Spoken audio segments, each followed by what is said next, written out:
అదేవిధంగా పేద ప్రజలకు ఎన్నో సంవత్సరాల నుంచి ఎదురు చూస్తున్న ఇందిరమ్మ ఇల్లు, ప్రతి ఒక్క పేదవాడు కూడా నాకు ఇల్లు కావాలనే ఆలోచనతోని వారు ఉంటున్నారు. ఆ కళ కూడా ఈ తుమ్మల నాగేశ్వరరావు గారు మంత్రి అయిన తర్వాత రేవంత్ రెడ్డి గారి సహకారంతో రఘునాథపాలెం మండలంలో సుమారు 1500 ఇళ్లను మంజూరు చేసి అవి కూడా స్లాబ్ లెవెల్కి 50% వచ్చాయి.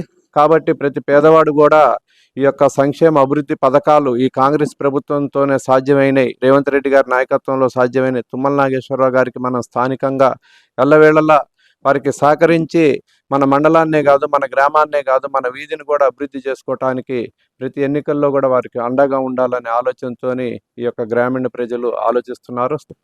రఘునాథపాలెం గ్రామమే కాదండి, రఘునాథపాలెం మండలంలో 37 గ్రామ పంచాయతీల్లో కూడా అది ఎస్సీ ఎస్టీ జనరల్ పంచాయతీలు, వీటిల్లో కూడా అది మహిళ కావచ్చు పురుషుడు కావచ్చు ప్రతి పంచాయతీల్లో కూడా పోటీ చేయటానికి చాలామంది యువకులు ఉత్సాహత చూపుతున్నారు. మా గ్రామంలో కూడా పోటీ చేయటానికి యువకులందరూ కూడా ముందుకు వస్తున్నారు. దాంట్లో కూడా ప్రజలు, పార్టీ అందరం కూడా కార్యకర్తలం ప్రజల అభిప్రాయం తీసుకొని దాంట్లో ఎటువంటి భేదాభిప్రాయాలు లేకుండా ఒక అభ్యర్థిని ఎన్నుకొని అతని గెలుపుకి అందరం కూడా కృషి చేయటానికి ఈరోజు సమావేశం పెట్టుకోవడం జరిగింది.